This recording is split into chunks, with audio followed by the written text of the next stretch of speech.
Hey guys, so right now I got the Goblin Fireball in front of me here. I just finished the build probably late last night and finished most of the programming on the Beast Decks tonight. Honestly, it's ready to fly.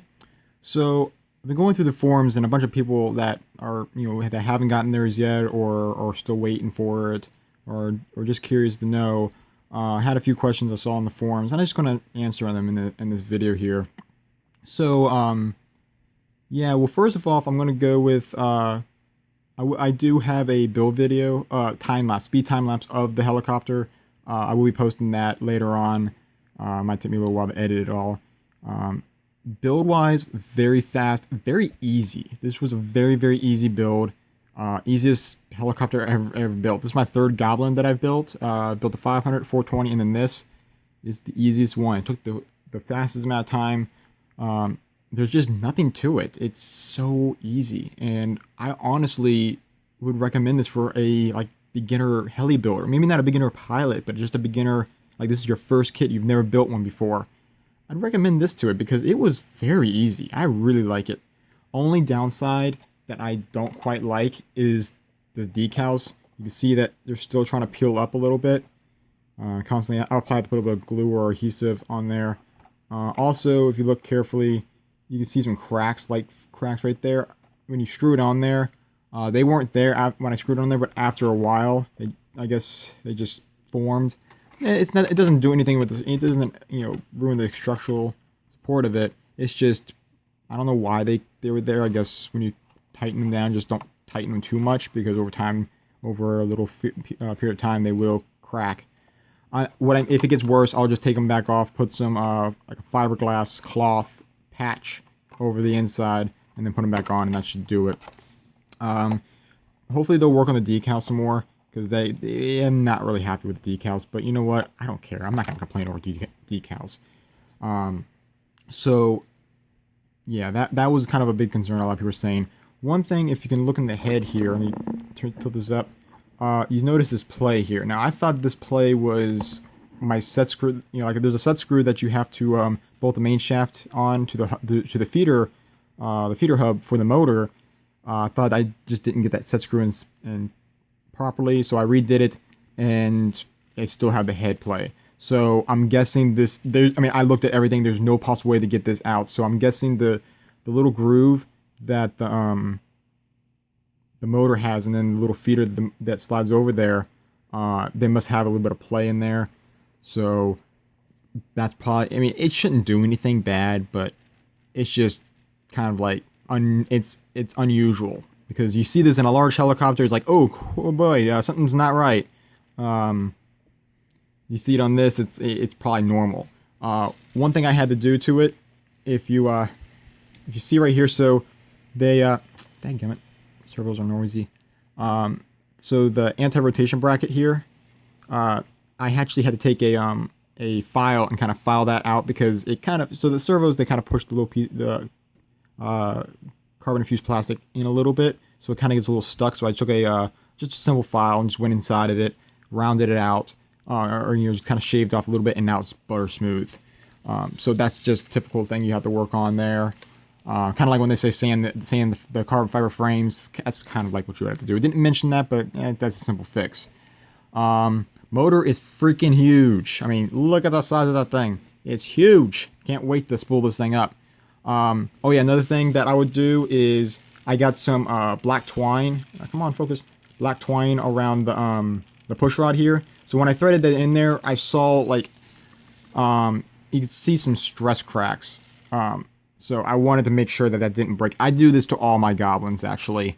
There's a video that Bert Kammer mentioned that he does this, and I do it to all of mine. My 420 doesn't actually have it yet. I got to do it to the 420. It's just a safety thing. That way it doesn't split open, and then of course you lose your tail. But one of the question that people were saying is, and this was a question that I had before I actually bought it or actually received it, was does it have a one-way? And unfortunately, it does not. So the motor here, you have the little the slot shaft. So it's like a rectangle that comes up through here, and then this bolts down, and it has a little feeder piece over it, were kind of, you know, slots in there. That's why you got this little bit of head play, but that's literally it. The main shaft has a little hole, kind of it's a set screw hole, and then that little feeder piece, you know, screws right into that little set screw area, into that groove, and then the motor just slots right in there. So when you put these, there's 2 bolts that hold this head on. That's it. There's 2 bolts.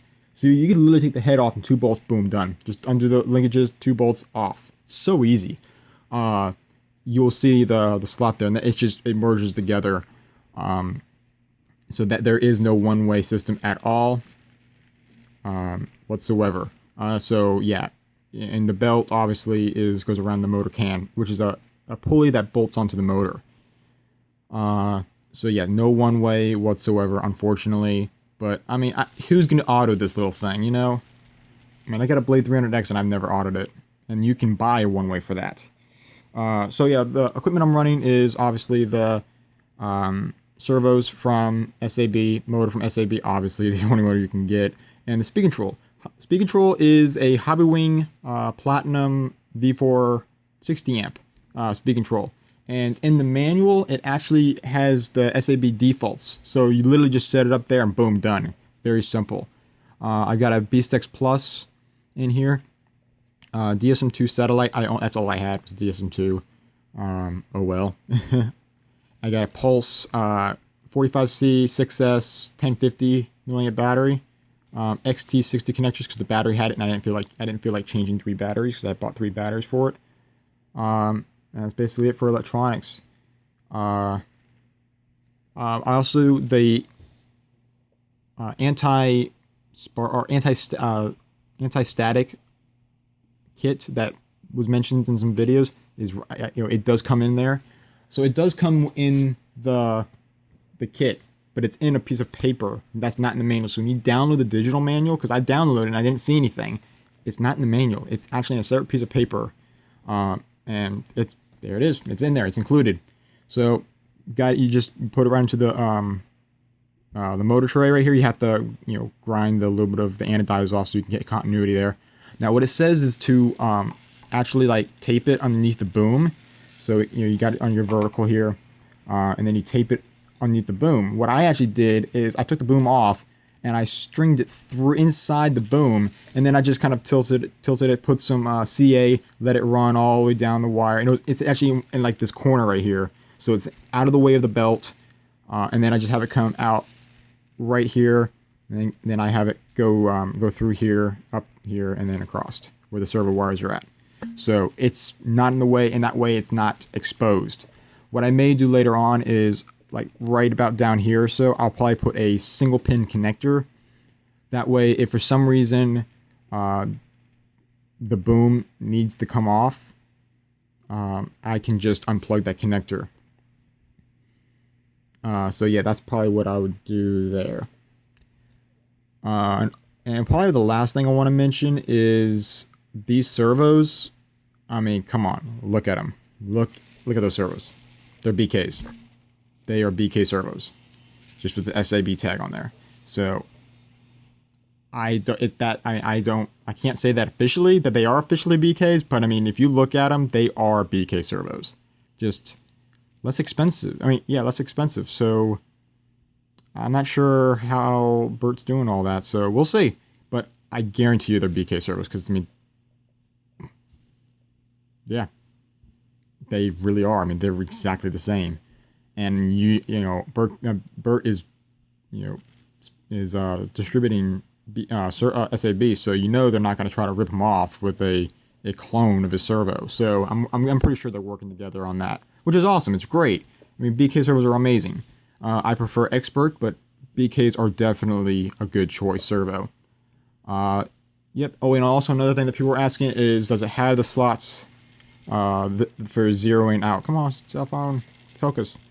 It does have the slots for zeroing out pitch. So that's also a really cool feature, especially on the small ones here. So I like that. So yep, I got it all pretty much set up. Got the B-Stacks in there. I will be putting an MSH brain later on, but I just had the B-Stacks laying around. Didn't have the money for a brain right now. So got it all set up, and I'm gonna fly the Fireball. Yeah, so that's about it. One last thing. Carbon on this helicopter. You don't see it. because there isn't carbon. Carbon in the blades, carbon in the tail shaft, and then carbon in the vertical stabilizer. So that is all the carbon in this helicopter, which is very unusual considering that about 90% of the helicopters that we all fly are carbon. So it's funny to see how plastic is making a comeback. So yeah, that's about it. This thing was easy to build. This thing was easy to set up. And I can't wait to fly it. So I'll probably be flying it tomorrow. So I hope this helped you out, guys, with kind of like wondering what is what. The boom does have a single, it does clip on right here with a single screw in the bottom. Very easy to snap in. Comes with the anti-static kit, and pretty much that's it. No one way, but even if it had a one way, it's a 2-pound helicopter. I weighed it. It's exactly 2 pounds with this setup. It's still gonna fall like a brick. So they did not make it light for autos. They made it heavy and rugged and built like a tank, so it can fly like a bat at a hill and be able to take a beating. That's what they designed this thing for. And I am so excited to fly it, and I'm a proud owner of this helicopter. So thank you guys for watching. Hope you enjoyed this video of the Goblin Fireball. Stay tuned for flight videos. I will definitely be posting flight videos, and can't wait. Talk to you later, guys. Bye.